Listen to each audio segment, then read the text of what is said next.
Halo, Oke. halo Mas. Yap.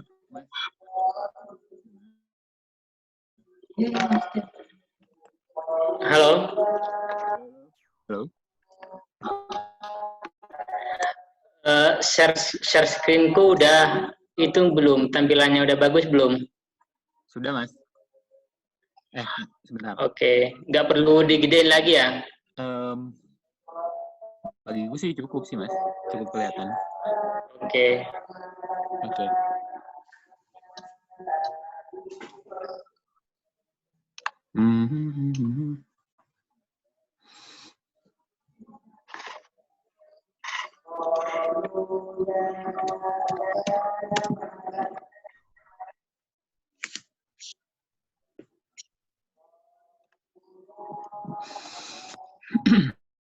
Oke. Kurang lebih 3 menit lagi ya, Mas. Oke, ini yang gabung udah berapa orang? Udah 13 kurang lebih. Kayaknya yang lain ke udah. ke live streaming Facebook udah connect? Udah FB, yang FB udah. Dari Facebook udah. Oke.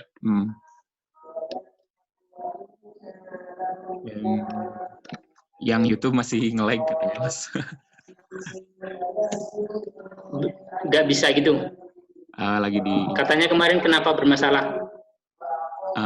Katanya. Jadi kurang tahu tuh kenapa.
Udah berapa nih?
Ngedah talkis kitab Al-Maqbulatnya Ibn Rushd.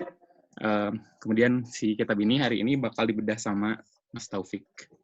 Mas Taufik ini adalah seorang alumnus Fakultas Filsafat UGM. Sekarang beliau sebagai editor dan penerjemah buku di beberapa unit dan menjadi peneliti di Center for Logic and Metaphysics. Kayak gitu. Oke, teman-teman semua,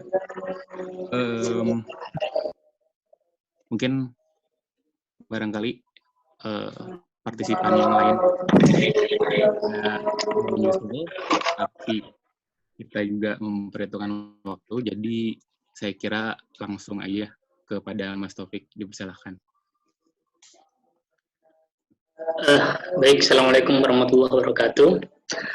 Terima kasih atas waktunya, Mas Raja Cahaya.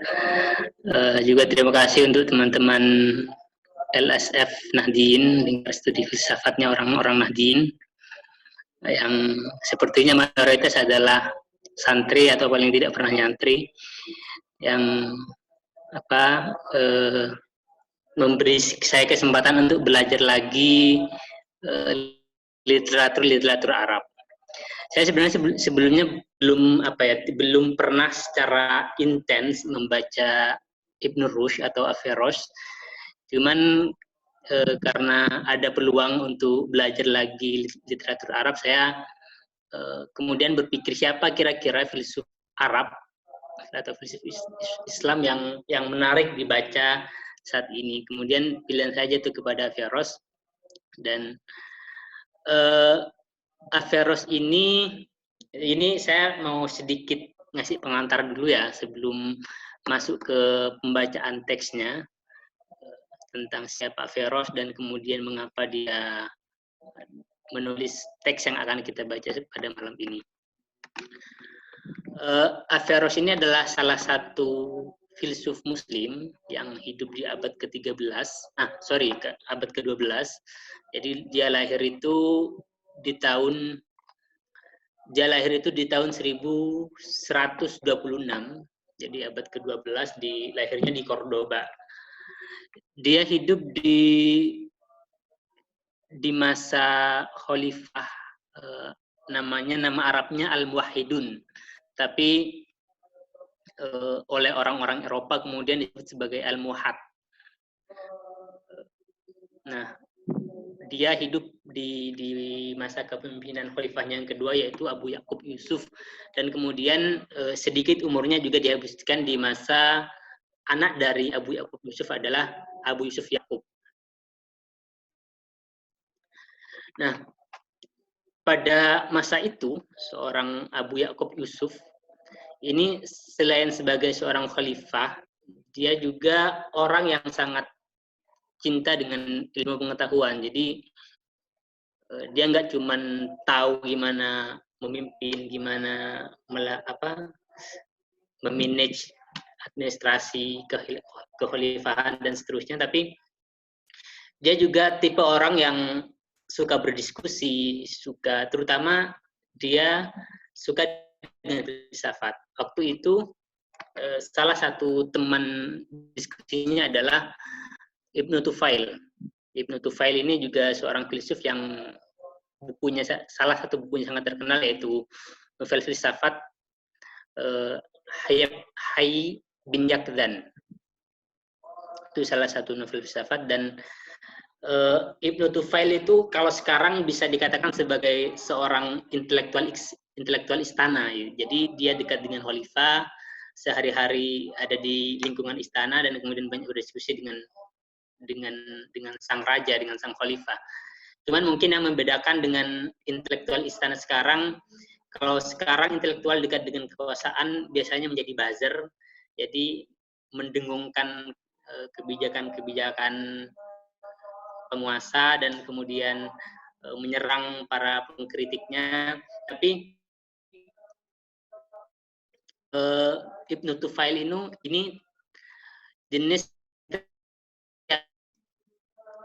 justru bukan menjadi semacam buzzer, orang pesuruhnya istana, enggak, tapi sebagai teman diskusi dari raja gitu loh, sebagai teman diskusi. Nah, hingga pada satu saat Abu Ya'qub Yusuf ini banyak membaca teks-teks Yunani yang telah diterjemahkan ke dalam bahasa Arab oleh penulis-penulis Arab pada waktu itu. Salah satunya adalah buku-bukunya Aristoteles.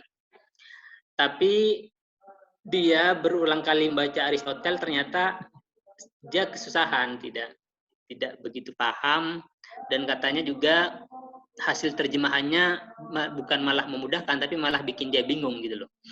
Nah, itu kemudian dikeluhkan kepada teman diskusinya Ibnu Tufail. Dan Ibnu Tufail waktu itu tidak mengasih solusi langsung terhadap raja gitu loh. Jadi dia alih-alih ngasih penjelasan, dia malah menyarankan temannya waktu itu, yaitu Averroes atau Ibn Rushd. Jadi ngasih rekomendasi ke raja. Saya punya teman, dia salah seorang pembaca Aristoteles, dan saya yakin dia bisa ngasih pemahaman yang mudah bagi raja gitu loh. Akhirnya si Ibn Rushd ini kemudian dipanggil dan dia diminta oleh raja untuk ngasih penjelasan terhadap si raja tentang teks-teks Aristoteles. Maka kemudian lahirlah dari tangan Ibn Rushd ini banyak komentar tentang buku-buku Aristoteles. Nah, Aristoteles ini salah satu filsuf Yunani yang mungkin hampir semua orang yang anak-anak kuliahan pasti sudah kenal dengan, yang paling tidak kenal dengan nama Aristoteles ini, sekalipun belum pernah membaca bukunya. Yang unik dari dia adalah dia menulis hampir apa saja ditulis. Jadi kalau di tongkrongan saya itu malah ada semacam rumor bahwa Aristoteles ini sebenarnya bukan nama orang, bukan nama person, bukan nama persona gitu, tapi nama sebuah kampus mungkin, atau nama sebuah komunitas yang terdiri dari banyak orang gitu loh, bukan satu orang tunggal, satu individu, bukan. Tapi itu hanya sekedar rumor. Kenapa muncul rumor seperti itu? Itu untuk menjelaskan bahwa kok bisa satu orang bisa menulis banyak bidang sekaligus gitu loh. Dia menulis logika, dia menulis psikologi, dia menulis fisika, dia menulis astronomi, dia menulis kedokteran, zoologi, biologi, dan banyak bidang ilmu yang sekarang yang menjadi ilmu-ilmu modern, paling tidak pokok bahasan utamanya itu sudah dibahas oleh Aristoteles gitu loh. Nah, yang lebih gila lagi, Averroes ini menerjemahkan hampir semua karya Aristoteles. Mulai dari bidang logikanya, metafisikanya, dan banyak, dan psikologinya juga dia terjemahkan, dia jelaskan, dan proyek ini dilakukan atas permintaan raja. Nah, cuman waktu itu ada satu karya penting Aristoteles yang tidak dikomentari, tidak diterjemahkan oleh Averroes, yaitu Politics. Waktu itu karena dia katanya tidak punya akses untuk mendapatkan buku itu, sehingga agar dia punya komentar terhadap karya Greek klasik, karya Yunani klasik, maka dalam bidang politik maka dia memilih Republiknya Plato. Nah, buku yang akan kita bahas di malam ini itu merupakan salah satu buku dari banyak buku Aristoteles yang berkaitan dengan logika. Jadi Aristoteles ini karyanya sekarang sudah dijadikan satu, sekitar 5.000-an halaman semuanya, mulai dari logika sampai biologi, zoologi, dan seterusnya. Nah, tapi ada bidang logika yang itu tidak hanya satu buku untuk bidang logika. Ada 6 buku yang kemudian itu oleh para pengikutnya dijadikan satu dengan nama Organon. Yang 6 itu ada kategoris, ada prior analytics, ada a prior analytics, ada posterior analytics, ada philosophical refutation, ada topics, dan kemudian yang terakhir ada lupa saya, intinya 6, ada 6, dan salah satunya adalah kategoris. Dan buku Takhlisu Kitabil Maqulat ini adalah ringkasan Averroes dan sekaligus komentar terhadap kategoris itu.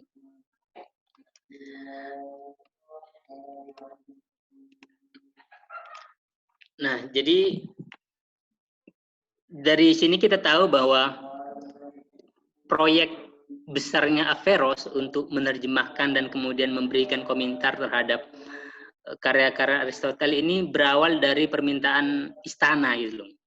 Berawal dari permintaan istana, kemudian bisa melahirkan satu sumbangsi yang sangat besar bagi pemikiran Islam pada waktu itu, karena konon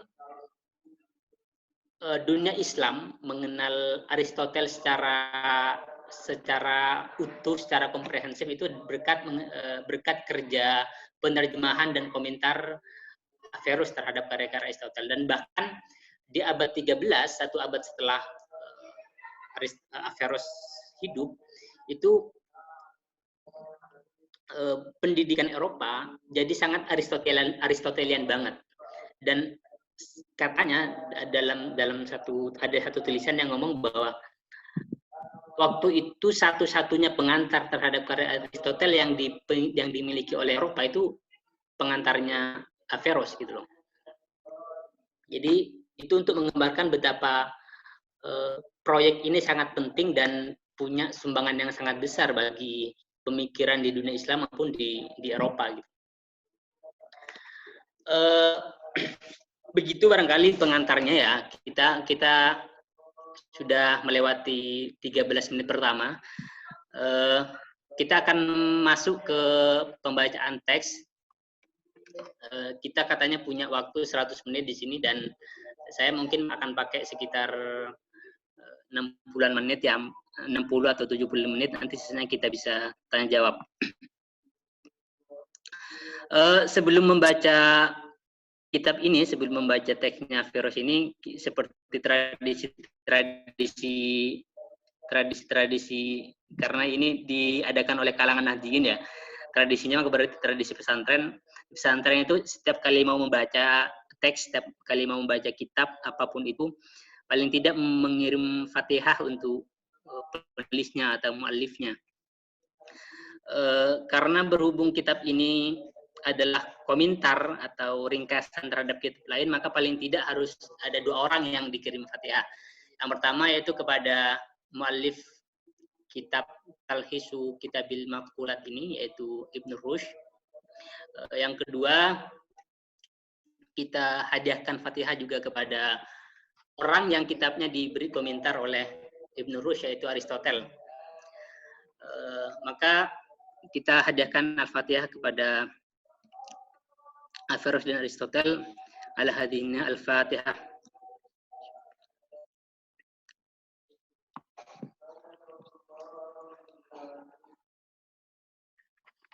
Baik, bismillahirrahmanirrahim. Ini ada beberapa versi. Di teks ini ditahkik oleh banyak orang. Yang saya temukan itu ada 3 pentahkik dan masing-masing. Dan saya ini pakai salah satunya, tapi ada beberapa nanti yang berbeda dan saya rujuk yang menurut saya lebih pas gitu loh. Saya untuk baca pakai ini karena dari segi pemformatan itu lebih enak gitu loh. Tapi ini ada beberapa yang menurut saya tidak kurang pas. Jadi untuk redaksi nanti saya akan merujuk ke kitab lain, tapi untuk pembacaan karena ini formatnya lebih enak maka saya pakai ini. Maha pengasih lagi maha penyayang. Sallallahu alaihi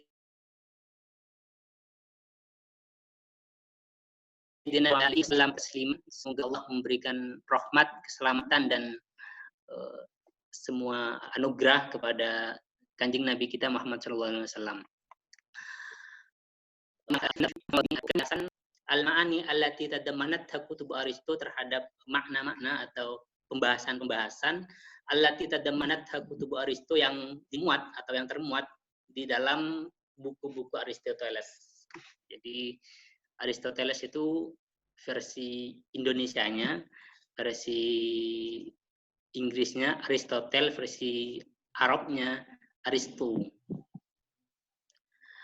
Kitab-kitab Aristoteles fi Suna'atil Mantiki dalam teknik mantik. Suna itu teknik atau seni berpikir. Ini dalam bidang logika. Jadi tujuan pertama dari penulisan kitab ini kata Ibn Rushd adalah memberikan talhis. Talhis itu dalam tradisi literatur klasik Arab biasanya ada syarah, ada khulasoh, ada matan. Matan itu dikasih syarah atau yang dikasih dikasih apa namanya? Dikasih ringkasan. Talhis itu ringkasan. Nah, komentar Aristoteles itu ada 3 macam sebenarnya. Ada jami', ada talhis, ada syarah atau tafsir. Yang jami itu kayak semacam cuman semi saduran gitu. Jadi dia hanya kayak mengalihkan, membahasakan ulang kalimat-kalimat Aristoteles dalam buku-bukunya ke dalam bahasa Arab. Kemudian yang talhis ini kayak memparafrase, tapi dalam talhis itu ada muatan kedua, yaitu watahswiluha, dan memberikan pembahasan terhadap kitab Aristoteles. Jadi di sini Averroes tidak hanya memparafrase, tidak hanya merangkum, tapi ngasih komentar, ngasih penjelasan gitu loh. Karena seperti permintaan raja, dia ditugasi untuk memberikan penjelasan yang mudah agar orang bisa gampang memahami Aristoteles. Jadi tujuan yang kedua, watahfiluha bihasabi toqotina. Jadi memberikan pembahasan terhadap kutubu Aristo, Finatul Mantik, bihasabi toqotina, sesuai dengan kemampuan kami, kata Aristoteles. Jadi ini ya gaya berbahasa ya. Dia mengekspresikan dirinya secara rendah hati. Jadi dia mau ngasih komentar tapi ya sesuai kemampuan Ibn Rushd gitu. Wadzalika, dan melakukan talhis dan tahfil terhadap kitab-kitab Aristoteles itu ala adatina fi sairi kutubihi, sudah biasa dilakukan oleh Averroes terhadap semua kitab-kitab Aristoteles. Jadi dia ngomong dia sudah biasa melakukan rangkuman atau pembahasan atau komentar terhadap buku-buku Aristoteles. Wal nabda bi awwali kitabin min kutubihi fi hadha swina'ati wa huwa kitabul maqulati. Wal nabda, mari kita mulai, bi awwali kitabin min kutubihi, dengan kitab pertama dari kitab-kitab dalam bidang ini, maksudnya dalam bidang logika. Wa huwa kitabul maqulati. Dan kitab yang pertama itu adalah kitabul maqulat atau kategoris. Jadi komentar terhadap buku-buku Aristoteles dalam bidang logika itu diurut dari yang pertama. Yang pertama itu adalah kategoris. Walaupun ini sebenarnya urutan kategoris terus buku yang paling dasar dalam bidang logika ini. Jadi kategoris ini merupakan buku yang paling mendasar untuk memahami kitab-kitab berikutnya gitu. Kitabul Maqulat. Al-Maqulat itu terjemahan Arab dari kategoris. Fanaqulu, maka kita katakan, inna hadzal kitab bil jumlati yanqasimu ila thalathati ajza'in. Jadi kitab ini, kitab Al-Maqulat itu terbagi atas tiga chapter, 3 bab. Jadi ada 3 bab, dan ini pembagian ini sebenarnya dilakukan oleh Ibn Rushd ya. Jadi kalau kita baca kategoris versi aslinya atau matanya gitu loh, itu tidak ada pembagian bab, itu nggak ada. Tapi Averroes di sini berusaha membagi-bagi biar kita mudah gitu loh, mana yang jadi dipilah-pilah, ini masuk bahasan apa, ini bahasan apa, terus ini bahasan apa gitu. Kata Averroes, fanaqulu, kalau pakai nah itu berarti dia merujuk ke Averroes gitu. Fanaqulu, jadi Averroes membagi kitab kategoris jadi 3. Al-juz'ul awwalu, chapter yang pertama, bimanzilatis sadri lima yuridu ayyaqula al-kitab. Jadi bab pertama itu adalah introduction atau pengantar untuk apa yang akan dibahas oleh Aristoteles di dalam kitab ini. Jadi kata Averroes itu bab pertama itu ya introduction aja gitu loh. Apa isinya? Introduction, dan itu al-juz' awal atau introduction, annahu yastamilu 'alal umuri memuat hal-hal allati tajri mimma yuridu ayyaqulahu fi hadzal kitabi majral usulil mawdu'ati wal hududi. Jadi di introduction itu memuat hal-hal yang berkaitan dengan prinsip-prinsip pokok dan juga berkaitan dengan definisi-definisi. Jadi hal-hal yang usul, hal-hal yang prinsipil itu dijelaskan di bab pertama, di pengantar. Dan hudud, definisi-definisi itu juga dijelaskan di bab pertama ini. Wal juz'u tsani, dan chapter yang kedua, bab yang kedua, yadzkuru, membahas atau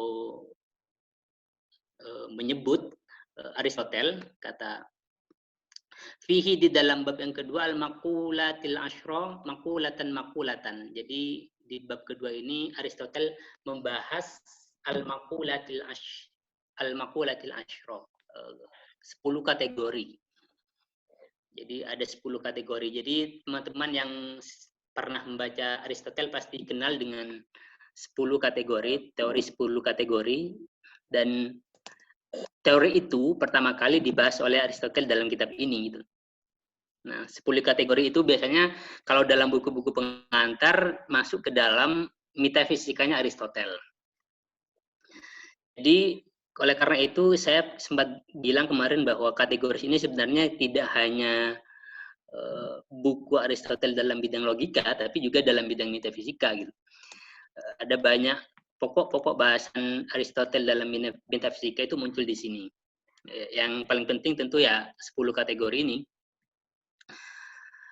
Aristoteles di sini membahas 10 kategori, dibahas makulatan satu persatu, satu kategori. Wa yarsumu kulla wahidatin minha bi rasmihal khassi biha. Dan memberikan gambaran, memberikan deskripsi terhadap tiap-tiap kategori itu dengan deskripsi yang khusus, dengan deskripsi yang, jadi tiap kategori, tiap makulat itu punya dibahas satu-satu gitu loh, dan pembahasan itu khusus hanya untuk kategori tersebut. Wayaksimuha, dan kemudian membagi Aristoteles kepada makulat ila anwa'ihal masyhurati, pada spesiesnya atau macam-macamnya makulat al-masyhurati yang terkenal. Jadi ada 10 kategori dan masing-masing kategori itu 10 satu-satu itu dibahas, kemudian tiap kategori itu masih punya percabangan, masih punya jenis. Jadi misalnya kategori ada substansi, ada kualitas, ada kuantitas, ada relasi, ada posisi, terus nah tiap-tiap kategori itu ada macamnya gitu loh, masih terbagi lagi substansi, kemudian nanti ada dibagi, ada substansi primer, ada substansi sekunder. Nah, itu juga dibahas satu persatu. Wal juz'u tsalitsu, dan chapter yang ketiga,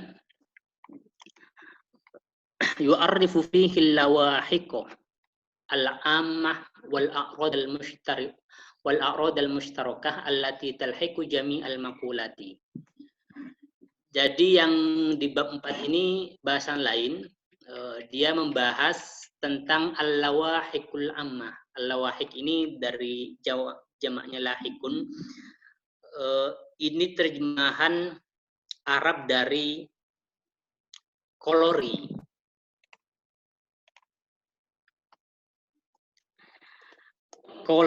Kolori. Jadi ada, saya tidak tahu apa ya bahasa Indonesianya, tapi dalam bahasa Inggris itu ada istilah corollary. Apa artinya corollary ini? Jadi kalau dalam bahasa Arab lahikun itu secara literal bermakna yang menyertai. Nah, dalam konteks ini, dalam konteks logika, al-lawahiq atau corollary ini berarti satu pernyataan atau satu proposisi yang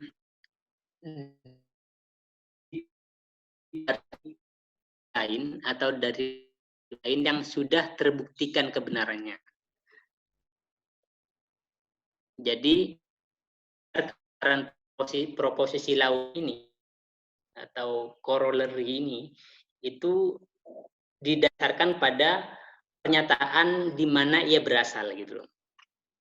Jadi ada satu pernyataan yang sudah terbuktikan kebenarannya, dan pernyataan itu kemudian dan dari pernyataan itu kemudian bisa diturunkan pernyataan lain gitu loh, yang juga punya nilai kebenaran yang sama tapi posisinya berbeda gitu loh.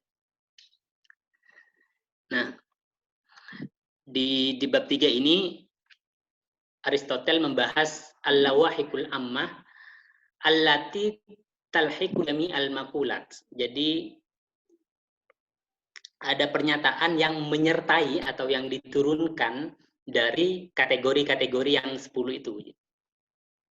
Jadi kategori itu merupakan diandaikan sebagai satu proposisi yang sudah pasti benar atau sebagai teorema yang hanya tidak perlu kita buktikan lagi, dan dari situ kita bisa menurunkan atau bisa menderivasikan atau bisa mendeduksikan proposisi al-lawahid atau corollary. Nah, itu yang dibahas di bab 3. Tapi sepertinya kita mengingat pertemuan kita hanya 1-2 minggu sekali, nggak bakal sampai ke pembahasan ini. Mungkin bisa dilanjut di luar bulan Ramadan atau bisa jadi di Ramadan tahun depan. Itu pembagian bab-babnya ya. Jadi yang pertama sebagai pengantar, di mana Aristoteles membahas definisi-definisi. Bab kedua membahas 10 kategori. Bab ketiga membahas lawahik dari 10 kategori. Membahas lawahik dan al-a'rad. Al-a'rad itu aksiden. Lawahik dan aksiden yang menyertai 10 kategori gitu. Jadi kayak bab 3 ini kayak semacam implikasi atau konsekuensi dari pembahasan kedua gitu loh. Jadi 10 kategori yang dibahas di bab 2 ada implikasi-implikasi tertentu yang itu dibahas di bab 3. Baik, kita langsung masuk ke bab 1 ya. Bab 1 al-juz'ul awalu. Bab pertama, hadzal juz'u fihi fusulun khamsah. Jadi bab pertama itu punya 5 fasal, 5 seksi, 5 bagian, 5 section di bab pertama. Apa aja yang 5 itu? Al-awalu, fasal yang pertama, yukhbiru, memberitahu, membahas siapa Aristoteles, fihi bi ahwali ma lil mawjudati min jihati dalalatil alfazi alaiha. Jadi di bagian pertama, di section pertama dari bab pertama itu Aristoteles membahas ahwalu ma lil mawjudati, kondisi-kondisi maujud, kondisi-kondisi ada. Jadi ini masih sangat dekat dengan metafisika. Jadi kondisi ada sejauh, jadi metafisika itu kan cabang filsafat yang membahas tentang ada. Apa itu ada? Apa saja yang bisa kita katakan sebagai ada? Nah, di bab ini nih Aristoteles membahas kondisi ada sejauh ada itu ditandai oleh lafaz-lafaz, oleh ekspresi linguistik, oleh kita bisa menyebut oleh kata gitu. Kursi itu adalah sesuatu yang ada. Nah, yang dibahas itu di sini adalah kursi sejauh kursi itu, objek yang bernama kursi itu ditandai oleh kata kursi gitu. Bisa dimengerti nggak? Jadi yang dibahas di sini bukan ada itu sendiri gitu, tapi ada sejauh ia ditandai oleh kata. Itu fasal yang pertama.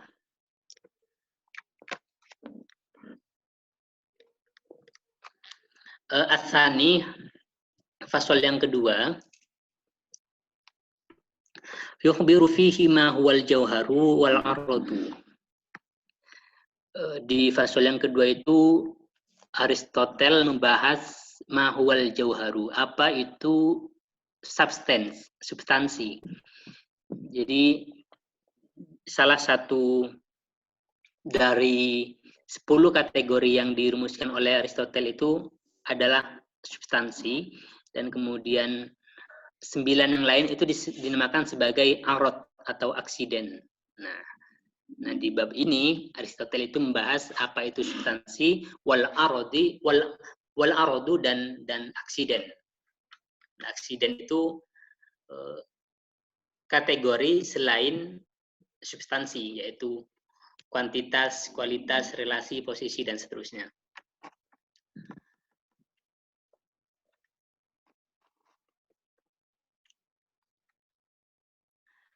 Bihasabi nadhari hadhihi shina'ati fihi.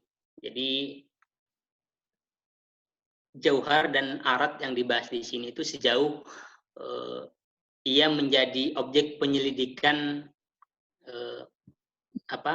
logika gitu loh. Hadhihi shina'ah itu merujuk ke logika, merujuk ke mantik. Jadi ini juga dibahas dalam metafisika, masalah substansi, masalah aksiden itu juga dibahas, tapi yang akan dibahas di bab ini itu substansi dan aksiden sejauh dia menjadi objek penyelidikan logika gitu. Ini yang saya maksudkan dengan substansi dan arad sejauh menjadi objek penyelidikan logika, kulliyal jauhari, substansi universal. Jadi substansi yang universal. Wasyah soha, dan substansi individual. Substansi syahsun itu kan biasanya kalau dalam kalau pas ngaji di kitab-kitab itu kan seseorang, individu gitu. Nah, dalam konteks ini individu itu kan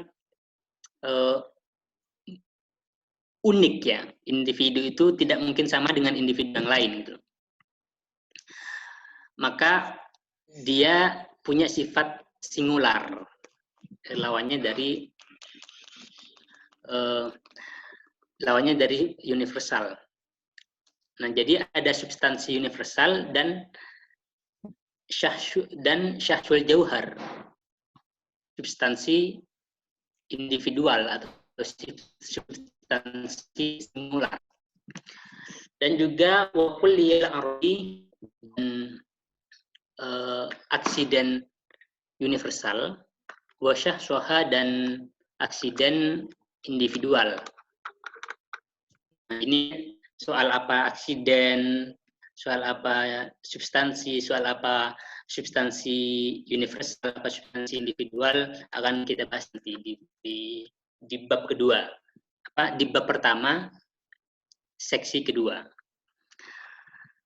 Ini hanya ngasih, kalau dalam artikel itu biasanya di bagian akhir pendahuluan ada kayak gini kan biasanya.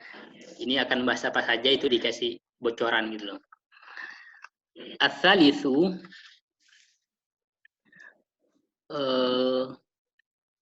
fasal yang ketiga dari bab pertama, dari juz awal, yu'arrifu fihi annal mahmula mata hamala al mawdu'i hamalan yu'arrifu jauharahu. Dalam bab ketiga ini Aristoteles ngasih tahu kita bahwa al-mahmul itu artinya predikat atau atribut. Al-mahmul kalau secara literal sesuatu yang dibebankan, sesuatu yang digendong, yang dibawa gitu. Jadi predikat itu kan dia tidak mungkin ada tanpa ada subjek yang menopangnya gitu loh. Jadi predikat disebut al-mahmul karena dia ditopang, karena dia dibawa oleh subjek gitu loh. Annal mahmula mata hamala 'alal mawdu'i hamlan yu'arrifu jauharahu. Jadi predikat ketika dipredikatkan kepada subjek, predikat ketika dipredikatkan kepada subjek, maudhu itu subjek, yu'arrifu jauharahu, maka predikat itu ngasih takrif, ngasih pengertian jauharahu tentang substansi dari subjek. Jadi ketika subjek diberikan predikat, maka kita bisa tahu apa substansi dari subjek itu. Gitu. Misalnya, contoh terdekat moderator kita kali ini bernama Mas Raja Cahaya. Nah, Raja Cahaya dalam ini maksudnya posisinya dalam proposisi ya, dalam kalimat. Raja Cahaya ini berposisi sebagai subjek. Kemudian ketika dikasih predikat manusia, Raja Cahaya adalah seorang manusia, maka predikat seorang manusia itu membuat kita tahu bahwa Raja Cahaya itu substansinya adalah manusia gitu loh. Intinya apa? Substansinya, hal yang pokok dari Mas Raja Cahaya itu manusia. Soal apakah dia saat ini menjadi moderator, saat ini menjadi mahasiswa, saat ini dia menjadi anak dari seorang ayah, saat ini dia menjadi orang, misalnya orang Jawa dan seterusnya, itu bukan hal yang substansial dari Mas Raja gitu. Nah, salah satu fungsi dari predikat itu ngasih tahu kita tentang substansi dari subjek yang dipredikati gitu. Wahamala ala dzalikal mahmuli mahmulun akhor. Dan kemudian predikat yang tadi ngasih predikat ke subjek itu dikasih predikat lagi oleh predikat yang lain gitu. Misalnya tadi predikat yang memberikan predikat ke Mas Raja Cahaya itu adalah manusia. Nah, manusia ini dikasih predikat lagi dengan predikat yang lain apa? Misalnya hewan. Nah, manusia adalah hewan. Nah, predikat yang lain ini juga yu'arrifu jauharahu. Maka predikat hewan ini ngasih tahu kita tentang substansi manusia. Gitu loh. Predikat manusia ngasih tahu kita tentang predikat manusia ketika dipredikatkan kepada seseorang, misalnya Mas Raja, dia akan ngasih tahu kita tentang substansi Mas Raja. Tapi predikat manusia ini masih dikasih predikat lain lagi, yaitu predikat hewan. Nah, dengan predikat hewan kita bisa tahu apa substansi dari manusia yang pada saat yang sama juga menjadi predikat dari subjek yang lain.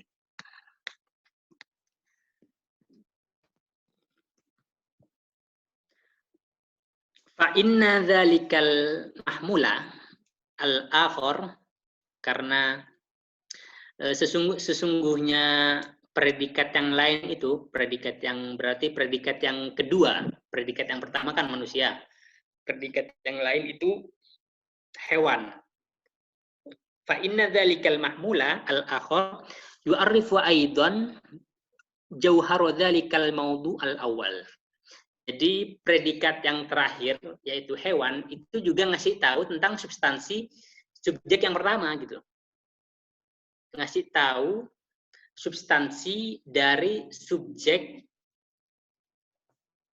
predikat yang dia predikati. Bisa ditangkap nggak? Jadi kalau manusia dipredikatkan kepada Mas Raja, maka manusia itu memberitahu kita tentang substansi Mas Raja. Tapi kemudian predikat manusia itu dikasih predikat lain di belakangnya, yaitu predikat hewan. Nah, predikat hewan sebagaimana predikat pertama, ini juga ngasih tahu tentang substansi manusia, bahwa manusia itu pada hakikatnya adalah hewan gitu.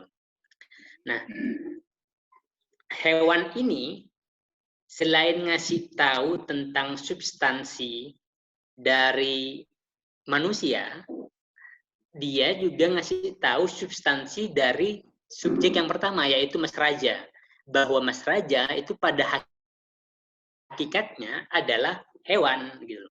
Nah, ini adalah dalam teori logika itu kita biasanya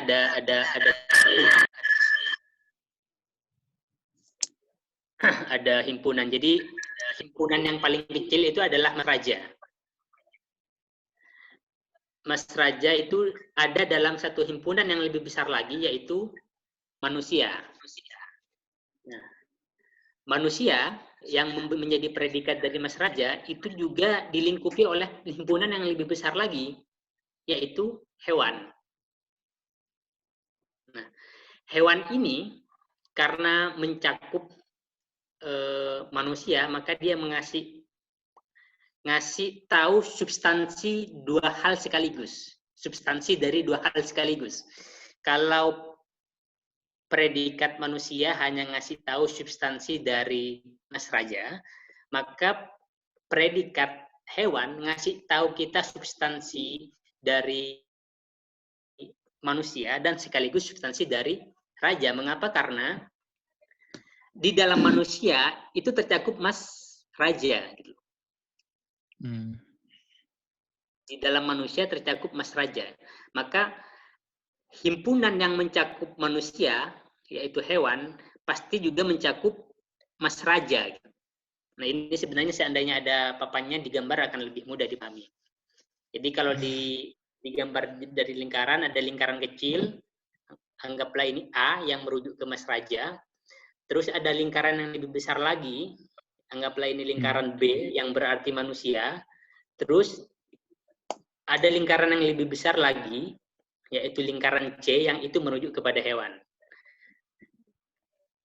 Nah, lingkaran C ini lingkaran yang paling besar, lingkaran yang selain mencakup lingkaran B yaitu lingkaran manusia, juga mencakup lingkaran C yang ada di dalam lingkaran B. Lingkaran A yang ada di dalam lingkaran B. Begitu. Makanya kemudian ketika mahmulun akhir ini atau predikat yang paling akhir dalam contoh ini manusia hewan itu ngasih substansi tentang manusia, maka sekaligus dia ngasih tahu kita tentang substansi Mas Raja gitu. Bahwa Mas Raja itu sebenarnya hewan gitu loh. Substansinya hewan. Gitu. Nah, ini nanti ada kaitannya dengan pembahasan antara al-jinsu wan naum, genus dan spesies. Polanya sama, genus dan spesies itu seperti predikat dan subjek. Jadi predikat itu kalau digambarkan dalam bentuk himpunan itu lebih besar lingkarannya daripada subjek. Nah, genus itu posisinya sebagai predikat. Genus memuat spesies. Jadi genus hewan itu genus. Spesies hewan itu genus, manusia itu spesies. Mas Raja itu individu. Begitu. Jadi lingkaran yang paling besar itu genus, terus ada spesies. Nah, tapi ada kemungkinan bahwa lingkaran genus itu masih ada genus lain yang di atasnya gitu loh. Misalnya himpunan hewan. Jadi hewan ini kan genus dari manusia, dari spesies manusia. Jadi ada genus hewan, ada manusia, ada binatang. Tapi di atas genus hewan ini ada genus yang lebih besar lagi, ada himpunan yang lebih besar lagi apa? Yaitu makhluk hidup. Yang di situ ada tumbuhan, ada bisa mungkin virus gitu, dan seterusnya. Begitu urutannya. Fasal yang keempat, ar-rabi'u yukhbiru fihi ayyul ajnasi yumkinu an tashtarika fil fusulil qasimah Wa ayyuha la yumkinu dzalika fiha. Nah ini langsung masuk ke pembahasan tentang genus, al-ajnas. Genus itu kalau dalam bahasa Inggris bentuk genera. Jadi di fasal yang keempat ini Aristoteles membahas genus-genus yang mana yang mungkin memiliki pembeda. Al-fusul itu pembeda. Bahasa Inggrisnya itu diferensia, pembeda, al-qasimah yang membagi, genus. Jadi seperti yang tadi saya katakan bahwa di dalam genus itu ada spesies. Di dalam genus hewan itu ada spesies manusia, ada spesies binatang. Nah, apa yang membedakan spesies yang satu dengan spesies yang lain, yang dua spesies itu berada dalam genus yang sama? Misalnya, apa yang membedakan manusia dengan hewan? Nah, itu disebut sebagai al-fusul, pembeda atau diferensia. Nah, sekarang yang menjadi pembahasan, genus apa yang mungkin memiliki pembeda yang sama. Jadi ada dua genus berbeda, dan dia mungkin punya pembeda yang sama. Misalnya di dalam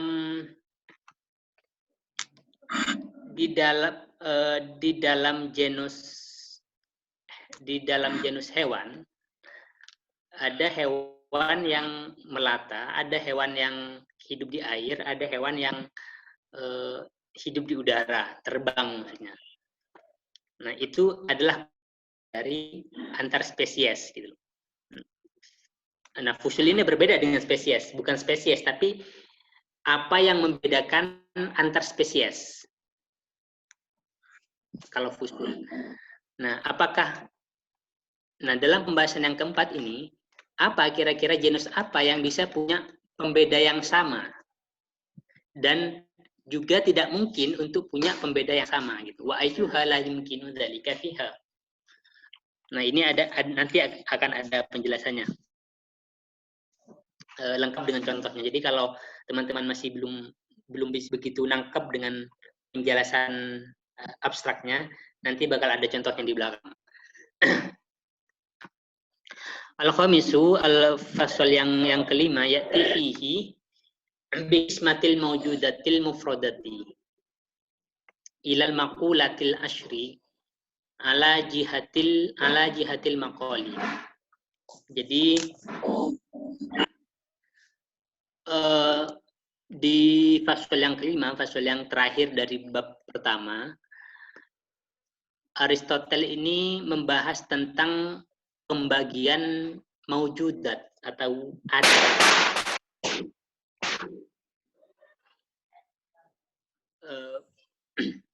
Membahas pembagian ada al-mufradati yang mufrad, yang tunggal, tidak tersusun oleh sesuatu yang lain, yang singular, yang tunggal. Ilal maqalatil ashri, terbagi ke dalam 10 kategori. Wa yu'arrifu fihi, dan ngasih tahu juga Aristoteles di dalam bab ini, di dalam chapter ini, di dalam section ini, fasal yang kelima, annal ijabah wassalba. Al-ijab itu afirmasi, wassalba dan negasi, laisa yalhiqu al-mawjudati al-mufradati allati yadullu 'alaiha bi alfadhin mufradatin. Jadi ada dua hal yang dibahas di bab 5 ini. Pertama, pembagian wujud mufradat, wujud tunggal. pembagian wujud tunggal ke dalam 10 kategori. Itu yang dibahas. Yang kedua adalah soal ketidakberlakuan afirmasi dan negasi terhadap wujud tunggal. Allati yadullu 'alaiha bi alfadhin mufradatin. Yang ditandai wujud tunggal itu yang ditandai oleh lafaz-lafaz mufradat, lafaz-lafaz mufrad, lafaz perkataan-perkataan yang singular. Jadi wa inna ma yalhaqul murakkabata. Jadi wa inna ma yalhaqu, dan hanya saja berlaku apa al-ijab dan salba, afirmasi dan negasi itu al-murakkabata terhadap maujudat yang tidak tunggal, maujudat yang tersusun oleh hal yang lain. Min jihati ma yadullu 'alaiha bi alfadhin murakkabatin. Jadi sejauh al-maujudatil murakkabah itu ditandai oleh lafaz-lafaz yang juga murakkabah. Contohnya begini. Mengapa afirmasi dan negasi itu tidak berlaku untuk wujud tunggal? Karena kita tidak mungkin mengafirmasikan sesuatu ataupun menegasikannya kalau sesuatu itu tanpa tanpa ada predikat lain, tanpa ada wujud lain yang dipredikatkan atau yang dikomposisikan terhadap wujud tersebut. Misalnya kursi. Kita tidak bisa mengafirmasi atau menegasi kursi.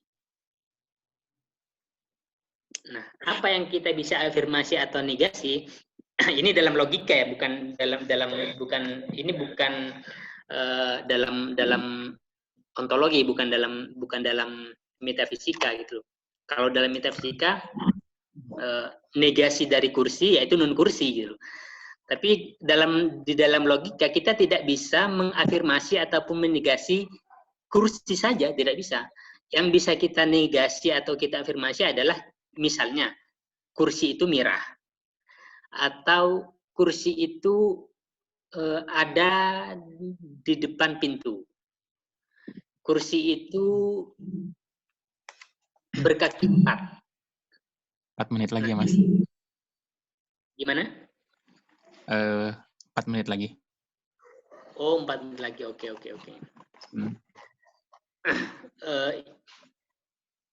Oke, sampai mana ada tadi? Soal afirmasi dan negasi.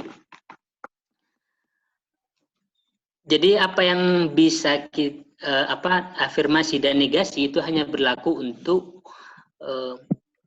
wujud-wujud yang murakkabah, yang itu terekspresikan dalam kalimat-kalimat yang juga murakkabah, tidak mufrad gitu, yang berkomposisi gitu. Kursi merah, atau Mas Raja Cahaya adalah orang Jawa atau orang Sunda dan seterusnya. Kita tidak bisa mengafirmasi atau menegasi Mas Raja Cahaya itu sendiri gitu loh. Dalam konteks logika, bukan dalam konteks metafisik. Mungkin kalau waktunya udah habis sampai di sini dulu ya, karena itu tadi kalau kita lanjut akan masuk ke komentar langsung. Ini seterusnya adalah komentar langsung Averroes terhadap teks kategori. Sebelumnya itu hanya pengantar Averroes terhadap komentarnya sendiri gitu loh. Jadi dia membagi-bagi babnya, terus kemudian tiap bab itu dikasih fusul, dikasih section dan seterusnya. Mungkin kalau cukup sampai di sini dulu. Kalau misalnya ada waktu, sebenarnya saya berencana itu sampai sini sih, tapi tidak apa kalau waktunya tidak cukup, bisa pertemuan berikutnya. Baik, okay. Saya serahkan kepada Mas Raja. Oke, terima kasih Mas Taufik atas pemaparannya. Oke, supaya efisien waktunya, kita punya waktu sampai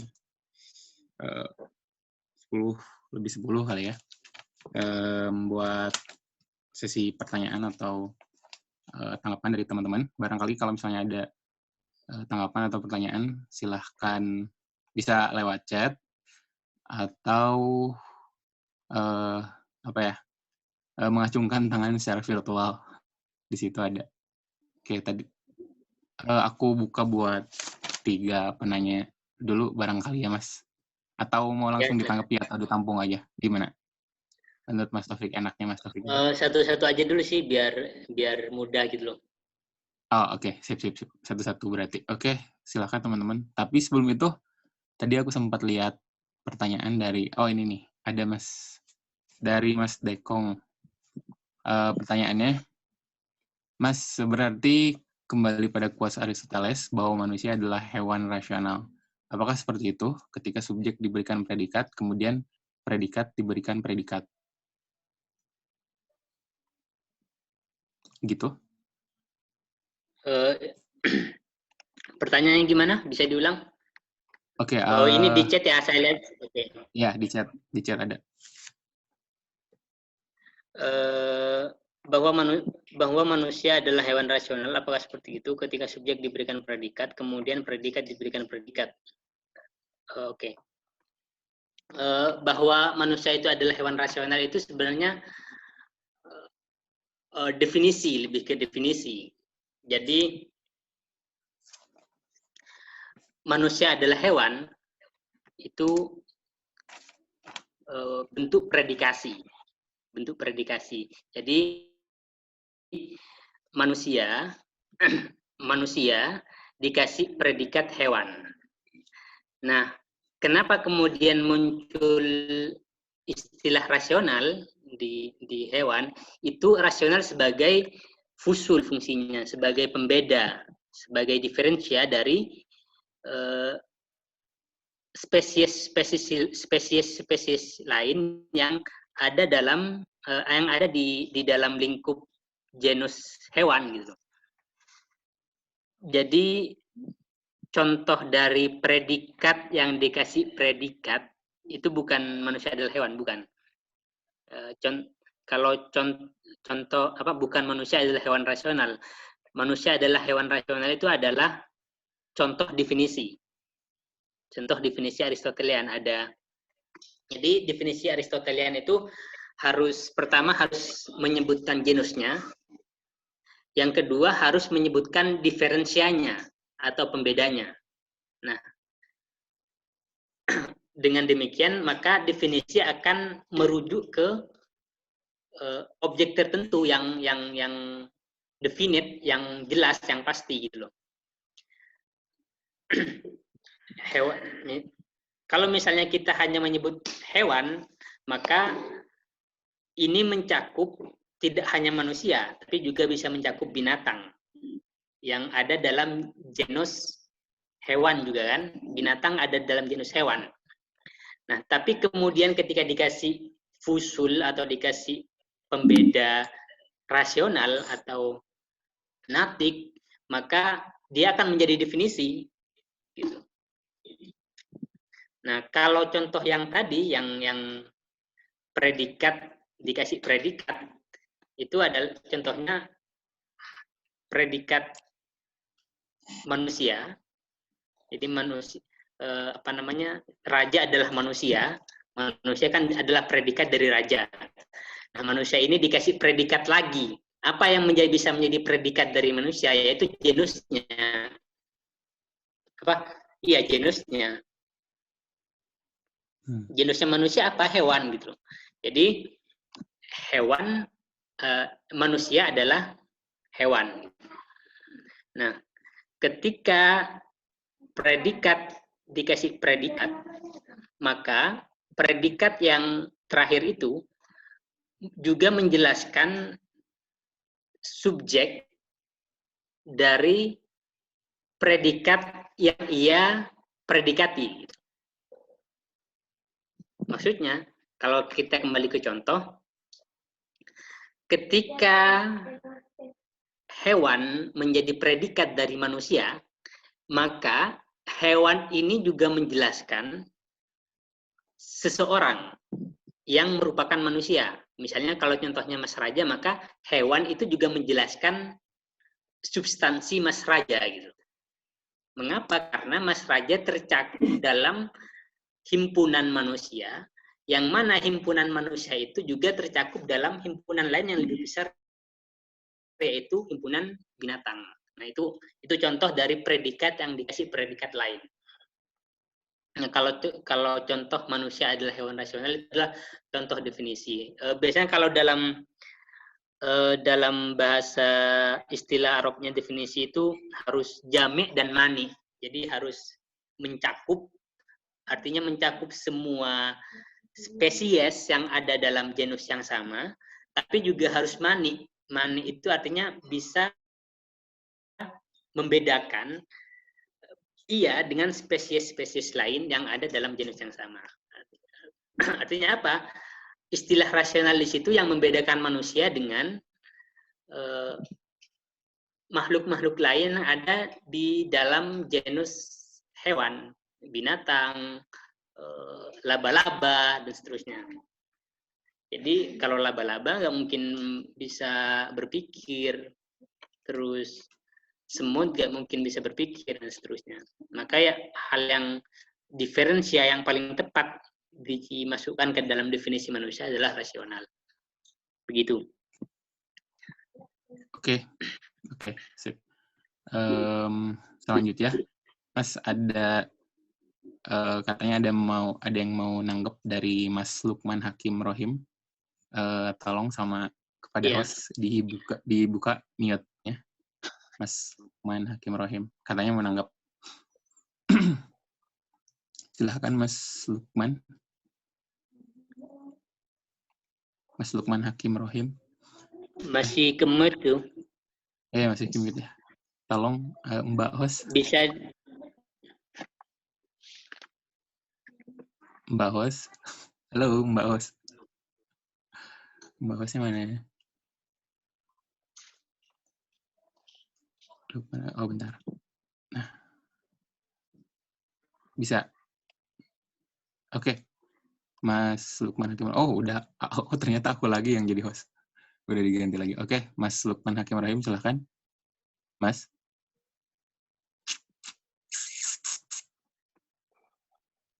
Halo. Mas Lukman. Mas Lukmannya mana ya? Atau ke ini dulu deh. Mas Taufik, tadi ada pertanyaan. Sebelum ke Mas Lukman. Sebentar. Tadi itu, ini. Dari Mas Jam-Jam Juara. Dia nanya gini, apa yang dia ngebahas tadi, ngulas pertanyaan buat pengantar tadi yang di awal, dia nanya gini, apa yang menyebabkan ketertarikan Ibnu Rus mengkaji tokoh Aristoteles, nggak yang lainnya seperti Socrates dan Plato?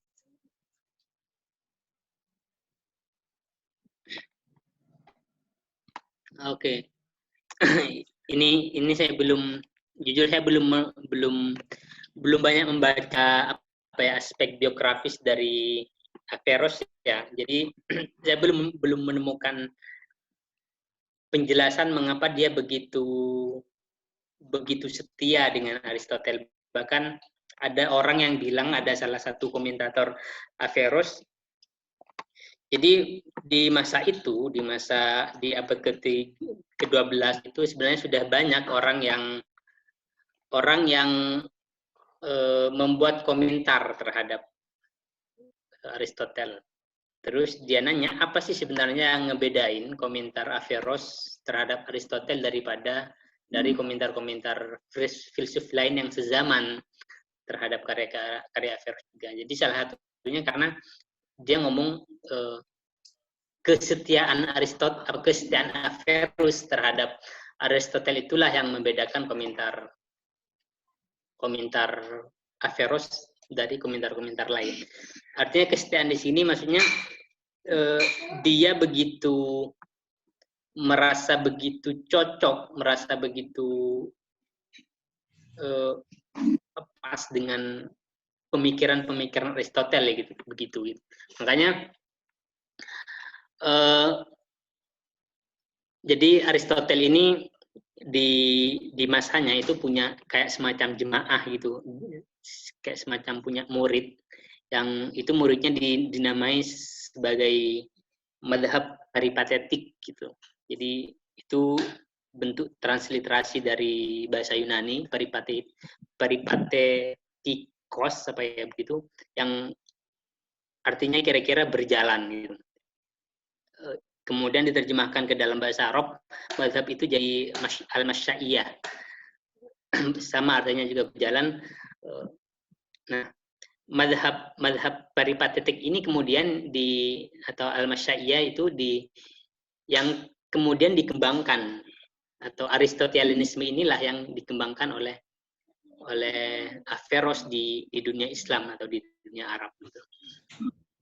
Makanya dia sering dibilang sebagai komentator ulung dari Averroes. Tapi saya tidak, selain cerita bahwa dia diminta untuk ngasih penjelasan yang mudah oleh raja tentang karya-karya Aristoteles, saya belum menemukan apa yang menjadi motivasi dia begitu suka dan begitu terpengaruh oleh pemikiran Aristoteles. Saya juga belum banyak membaca. Tapi teman-teman, kalau saya sebenarnya sudah ada bukunya gitu, cuman belum dibaca, yang membahas soal biografinya Aristoteles, teman-teman.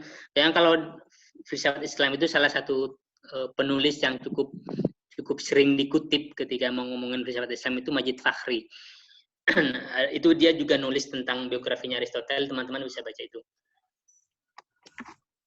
Oke. Ya begitu kira-kira jawaban saya.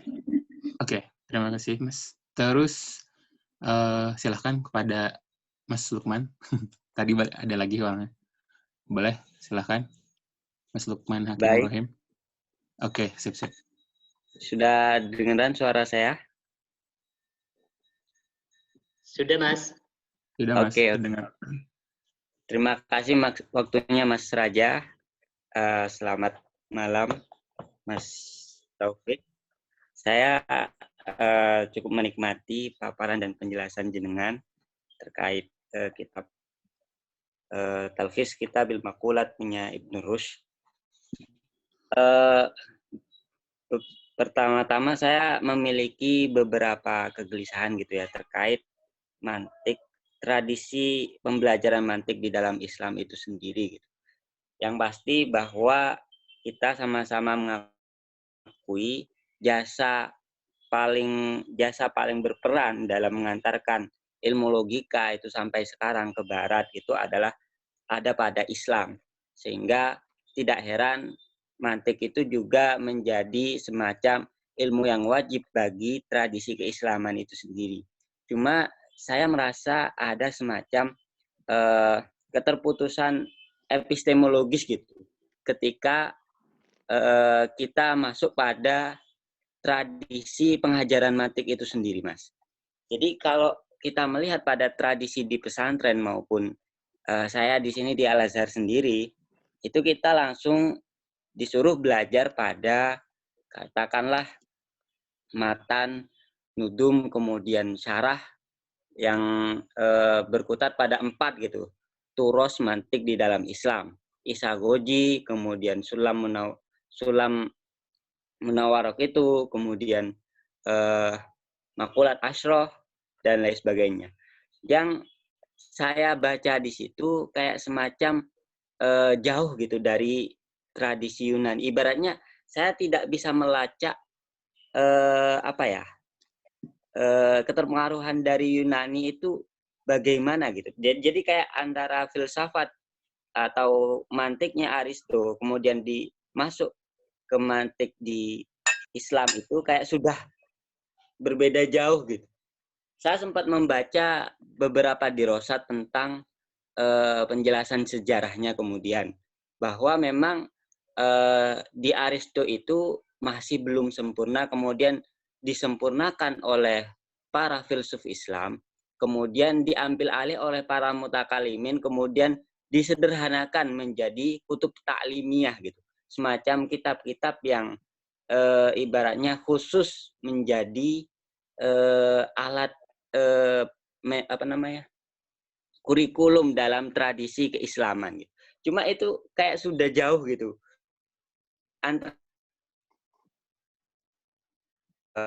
dengan mantik-mantik yang dulu itu kayak gak ada kaitannya. Begitu juga makulat Asyra ini. Sependek pengetahuan saya kan makulat Asyra ini masuk dalam kategori analitika posteriora gitu. Atau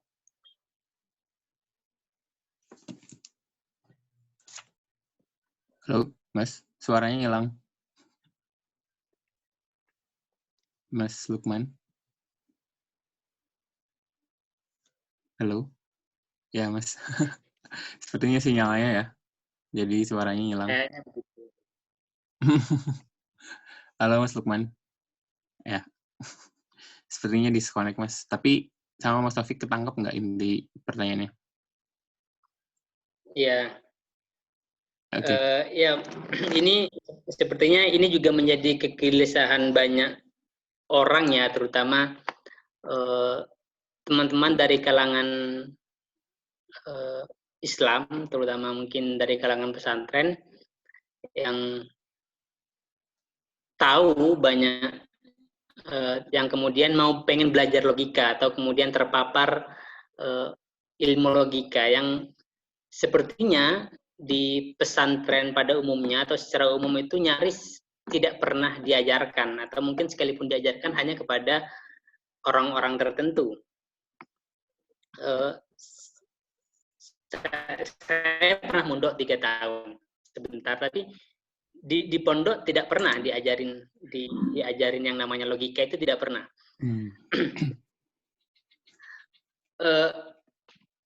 Tapi sepertinya memang ini kecenderungan biasa ya dalam sejarah, kalau dalam sejarah pemikiran gitu. Jadi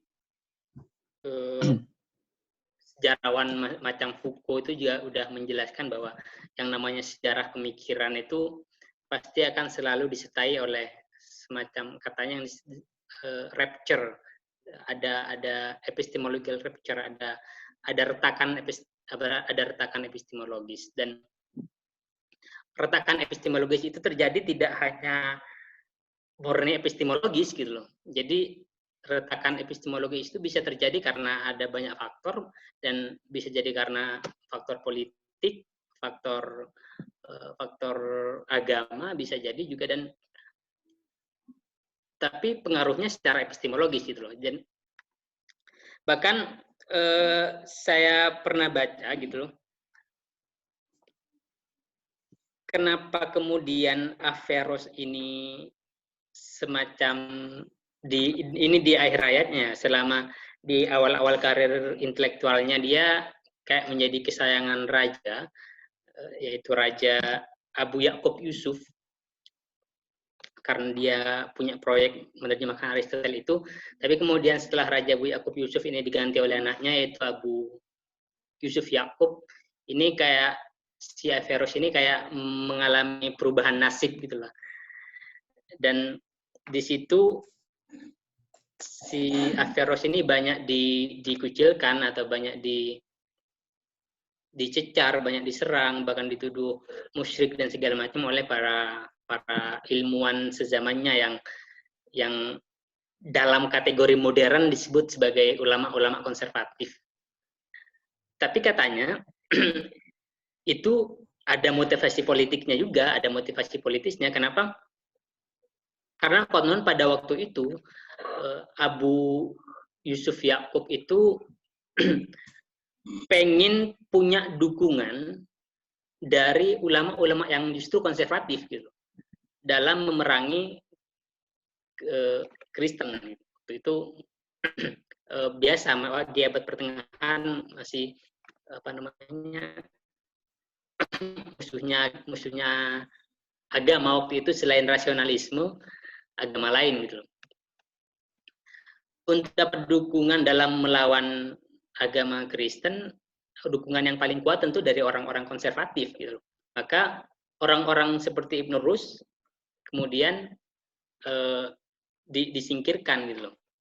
Dan Tapi penyingkiran yang awalnya motifnya politis itu mengakibatkan adanya retakan epistemologis. Kemudian sejak di situ ulama-ulama yang kita sebut konservatif itu mengharamkan logika lah, katanya mantik itu bisa mendekatkan kita kepada kekufuran dan semacamnya. Bahkan Ibn Rushd, orang-orang seperti Ibn Rushd dikritik oleh Al-Ghazali sebagai para pemikir-pemikir yang kacau pikirnya dan seterusnya. Begitu. Oke. Lanjut ya. Tadi ada pertanyaan lagi, Mas. Tadi itu dari sebentar. Ini yang panjang nih. Sebelumnya ada, bentar. Sebelumnya itu ada tadi itu tentang, ada yang pengen dijelasin lagi tentang substansi, esensi sama aksiden katanya. Atau jauhar sama arod tadi. Oke. Baik. Ini sebenarnya nanti penjelasannya ada di belakang, Mas. Jadi itu tadi hanya sebatas pengantarnya Ibn Rushd terhadap untuk memulai komentarnya terhadap teks Al-Maqulat ini. Nanti penjelasannya ada di belakang. Apa itu Al-Jauhar, apa itu Arad, dan beserta pembagian-pembagiannya itu ada di belakang. Oke. Ya, berarti jadi nanti ya di... Sekarang nanti spoiler dong. Oke, Mas, siap. Lanjut aja berarti ke pertanyaannya Mas Muhammad Rafli Setiawan. Katanya, mengapa setiap filsuf di abad pertengahan selalu mendefinisikan manusia itu dengan penamaan tambahan dari hewan? Apakah probabilitasnya tentang struktur tubuh yang dimiliki hampir serupa sehingga jadi alternatif diferensia? Karena saya belum menemukan diferensiasi spesifik soal manusia yang diklaim tumbuhan berpikir. Oh iya, terakhir katanya. Bagaimana kalau secara radikal dikodifikasikan tentang struktural bahasa dalam klasifikasi filsuf seperti subjek kemudian digantikan oleh predikat untuk memulainya? Apakah bisa, Mas? Kayak gitu. Saya ingin klarifikasi pertanyaannya ya. Apakah ini di pertanyaan kalimat tanya yang ketiga? Karena saya belum menemukan diferensiasi spesifik soal manusia yang diklaim tumbuhan berpikir. Mungkin yang dimaksud hewan berpikir kali ya.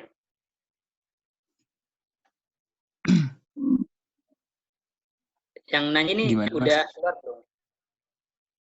Gimana, Mas Rafli? Silakan. Kalau bisa dikasih ngomong aja biar jelas. Kalau boleh sama Mas Rafli ini sebentar ya. Mas Rafli bisa ini dijelasin aja secara langsung biar lebih jelas. Silakan, Mas Rafli Setiawan. Oh, orang mana Mas Rafli-nya? Oh, enggak. Dia nge-unmute lagi. Nge-mute lagi. Oh, masih di lock. Sebentar, sudah aku buka, Mas, tadi. Silakan, Mas. Sudah ada dibuka. Sudah dibuka. Oke, sip. Mas, semua teman-teman para ngalap ilmu. Jadi maksud pertanyaan saya yang ketiga itu adalah bahwa apakah dari struktural tubuh hewan itu cenderung mendekati manusia sehingga di dalam epistemologi Eurocentris maupun Arab sentris itu seringkali masih mengklaim bahwa animalia rationale dari Aristoteles itu dipakai dalam mendefinisikan manusia. Kenapa nggak ada pada saat itu tumbuhan atau tanaman rasionale? Kira-kira begitu, Mas, maksud saya. Iya. Oke. Terima kasih, Mas. Silakan, Mas Taufik. Ya. Kenapa dalam definisi manusia itu muncul istilah animal rasional? Hewan yang rasional. Rational animal. Hewan yang rasional. Hayawanun natik. Karena pertama, hewan itu adalah genus dari manusia. Hewan itu adalah genus dari manusia. Kenapa bukan tumbuhan yang berpikir? Jawabannya karena pertama ada kesamaan anatomi tubuh. Dan yang paling penting sebenarnya karena manusia dan hewan itu punya alat indera. Jadi makhluk yang punya alat indera itu terkategori dalam genus hewan. Nah, kemudian agar bisa dibedakan antara makhluk yang satu dengan makhluk yang lain yang sama-sama terkategori dalam hewan, dibutuhkanlah al-fusul tadi, diferensia. Apa kira-kira yang bisa menjadi al-fusul dari manusia? Dicari apa yang paling distinct, apa yang paling unik dari manusia, yaitu rasional, yaitu berpikir. Nah, tapi kemudian ini belakangan tentu seiring dengan perkembangannya pemikiran ini banyak dikritik. Benarkah? Biasanya kritiknya bukan apakah benar manusia itu hewan, enggak, karena ini sudah disepakati bahwa manusia adalah hewan karena hewan adalah genus dari manusia. Tapi yang biasanya kritik yang sering muncul adalah benarkah manusia itu rasional? Benarkah sifat rasional itu bisa menjadi fusul, bisa menjadi diferensia dari manusia, dari spesies manusia? Nah, itu yang kemudian diperdebatkan sampai saat ini. Karena katanya berdasarkan banyak penelitian psikologi, manusia itu dalam hakikatnya itu enggak rasional, lebih pada makhluk yang emosional. Dia punya emosi gitu loh. Dia bisa bersedih, dia bisa menangis kalau ditinggal orang yang dia cintai dan seterusnya. Tapi kalau soal mengapa hewan, saya belum pernah menemukan kritiknya sih. Dan itu sudah disepakati karena hewan itu jadi genus dari manusia gitu. Begitu. Oke. Gimana Mas Rafli? Ada tanggapan lagi? Oh, atau kita langsung ke ini ya, pertanyaan selanjutnya. Mas, ada dari Mas Ahmad Thorik. Dia nanya gini, kalau dilihat kan sepertinya semangat rasionalisme atau pembaruan Islam hari ini sebenarnya bukanlah hal yang baru. Toh Ibnu Rushd sudah menginisiasi itu sejak lama. Nah, apakah gerakan pembaruan Islam hari ini bisa dibaca sebagai kelanjutan dari proyek besar Ibnu Rushd dulu lewat terjemahan Aristoteles? Kalau iya, sebenarnya seberapa jauh sih pengaruhnya? Terima kasih. Gitu, Mas. Silakan. Ini jadi itu ya, apa namanya? Jadi melebar ya. Jadi saya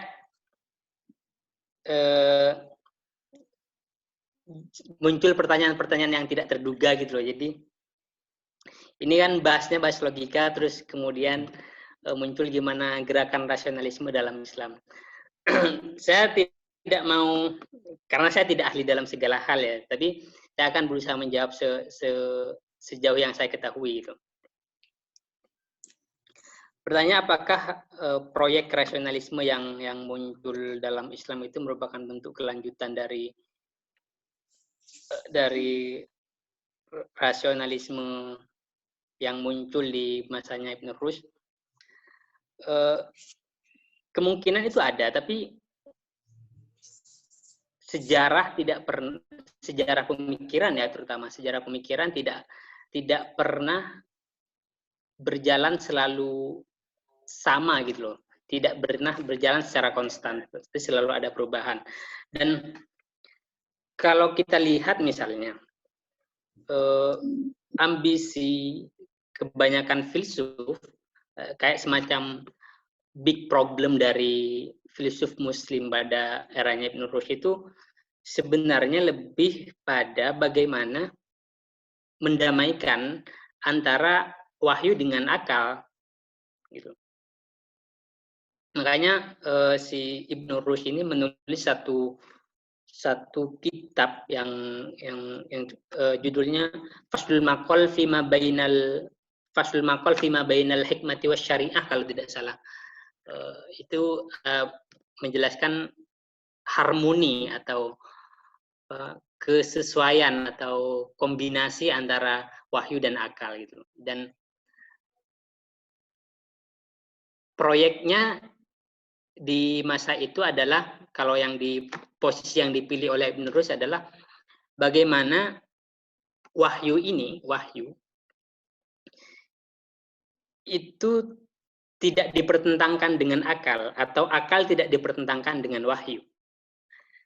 Tapi jika kemudian, posisinya Ibn Rushd, jika kemudian ada pertentangan antara wahyu dengan akal, maka proyek rasionalisme yang dibangun oleh Ibn Rushd kita harus memilih akal. Apakah ketika kita memilih akal kita akan meninggalkan wahyu? Tidak, dalam proyek yang dibangun oleh Ibn Rushd, dengan akal kita akan menafsiri wahyu. Artinya wahyu yang tampak bertentangan dengan akal itu diinterpretasi secara maknawi sehingga kemudian diperoleh pemahaman yang tidak bertentangan dengan akal. Jadi ya mungkin ini sampai sekarang banyak dikritik ya, bagaimana metode tafsir sehingga kemudian melahirkan pemahaman yang awalnya wahyu itu tampak bertentangan dengan akal, ketika ditafsirkan menjadi tidak bertentangan, itu ada banyak perdebatan. Tapi kalau yang muncul sekarang kan seolah-olah proyek rasionalisme dalam Islam seolah ada semacam bergerak jauh melampaui teks-teks wahyu gitu loh.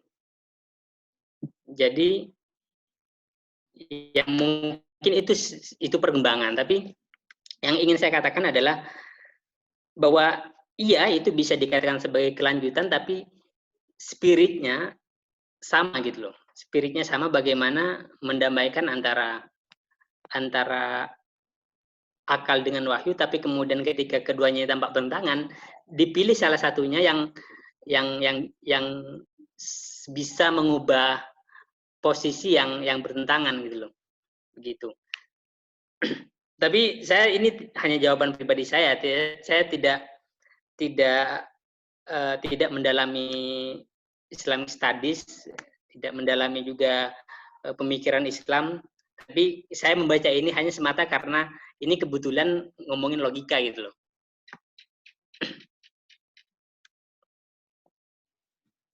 Oke, sip. Thank you, Mas. Oke, gimana, Mas Torik? Ada tanggapan lagi? Oke, tapi sebelum itu, teman-teman, kita masih punya waktu cukup katanya. Kita masih punya waktu 8 menit lagi, kurang lebih. Barangkali teman-teman ada yang mau ditanyain lagi, atau ada yang mau ditanggapi lagi, dipersilakan. Ada waktu lumayan, 8 menit lagi. Sebelum menuju pukul 10:10. Silakan. Ada lagi, teman-teman?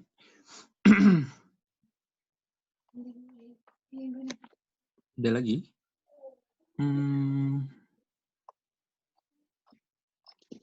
Saya tanya, Kak. Oke, boleh Mas Anas Roli Mukhlisin.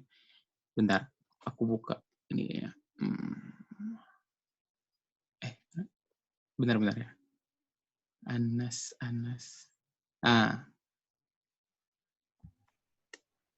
Sudah di-unmute. Silakan, Mas. Saya tanya ya, Mas Taufik. Background saya bukan studi filsafat, cuman kadang baca-baca. Kalau kata Fazlur Rahman itu sejak serangannya Al-Ghazali, ya Tahabat Al-Falasifah, itu filsafat agak hancur di dunia Sunni, hanya berkembang di Syiah atau di tasawuf falsafi. Nah, menurut jenengan, saya minta wawasannya, apakah benar filsafat itu setelah serangannya Al-Ghazali mengalami kemunduran yang pesat di Sunni khususnya. Nah, itu aja Mas. Terima kasih. Baik. Oke. Silakan Mas. Saya tutup ya. Ya. Ya. Saya tidak itu ya. Saya sudah saya katakan tadi, saya sebenarnya tidak mendalami filsafat Islam gitu, tidak mendalami filsafat Islam. Jadi saya nggak bisa jawab itu apakah kemudian fakta bahwa filsafat tidak maju di dalam tradisi Sunni itu hanya karena gara-gara serangannya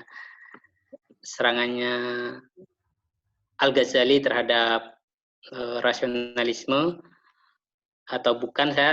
Saya tidak melacak itu, belum, karena saya memang belum fokus studi saya sebenarnya bukan di filsafat Islam. Jadi saya membaca tradisi literatur Arab ini karena kebetulan literatur ini memberikan komentar terhadap teks Yunani, yaitu yang kebetulan itu bidangnya logika.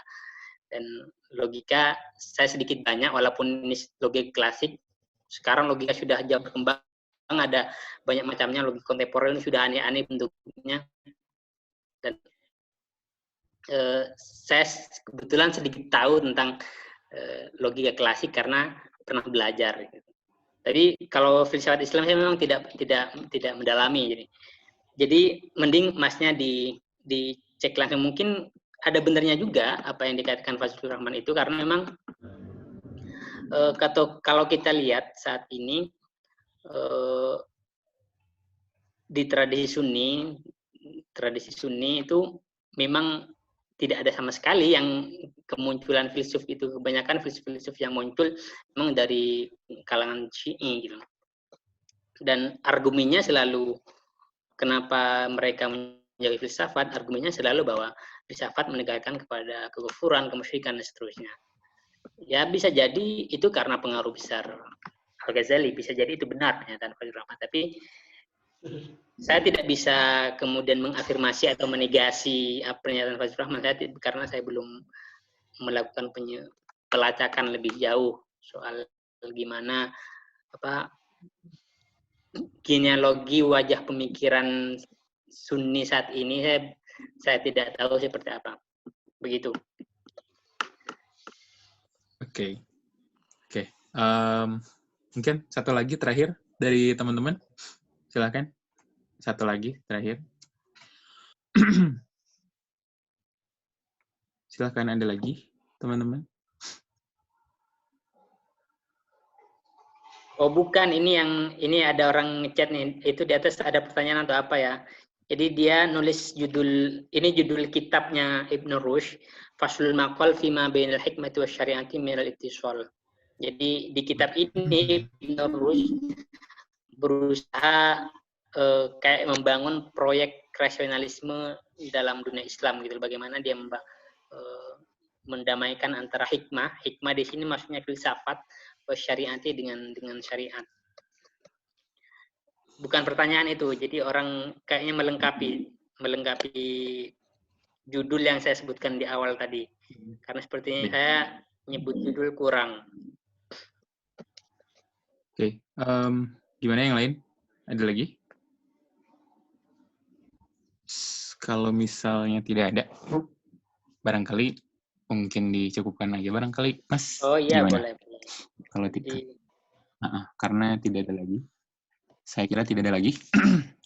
Oke, terima kasih teman-teman karena sudah menyimak dari awal sampai akhir, dan terima kasih juga atas pertanyaan dan tanggapannya. Mungkin sebelum ditutup, Mas Taufik mau nyampaikan sesuatu dulu.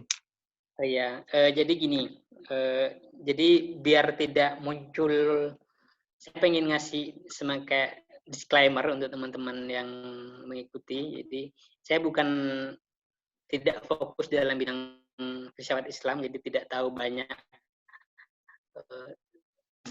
dan genealogi filsafat pemikiran filsafat Islam. Jadi nanti kalau misalnya di pertemuan depan, saya kemungkinan tidak akan banyak bisa merespon pertanyaan-pertanyaan yang di luar apa yang kita bicarakan dari teks Averroes ini atau filsafat Islam secara umum. Jadi untuk teman-teman yang pengen menanggapi pertanyaan, usahakan terkait dengan apa yang kita bahas dalam teks ini, begitu. Biar terutama biar biar pembahasan kita jadi lebih intensif, jadi lebih mendalam daripada melebar gitu loh. Oke. Oke, terima kasih Mas Taufik. Oke, terima kasih sama Mas Taufik karena udah menjelasin dari awal sampai akhir. Kurang lebih teman-teman, tadi kita sempat ngulas kurang lebih kayak semacam peta yang bakal kita bahas terus minggu depan gitu ya. Tadi ada kurang lebih 5 yang bakal kita bahas, 5 section barangkali ya. Ini baru bab pertama.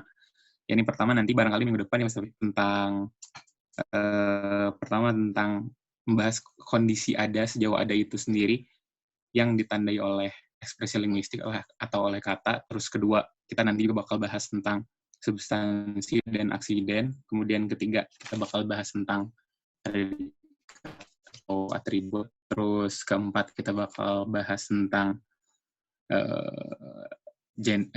genus yang mana yang memiliki pembeda gitu ya, yakni diferensia. Terus yang kelima, nanti kita bakal bahas tentang pembagian ada yang singular. Nah, barangkali itu teman-teman, sekali lagi terima kasih karena sudah bergabung. Saya ucapkan terima kasih juga kepada Mas Taufik karena sudah bersedia mengisi. Dan saya sendiri sebagai moderator, mohon maaf apabila banyak kesalahan. Saya tutup dengan Assalamualaikum warahmatullahi wabarakatuh. Terima kasih, Mas. Waalaikumsalam. Sama-sama.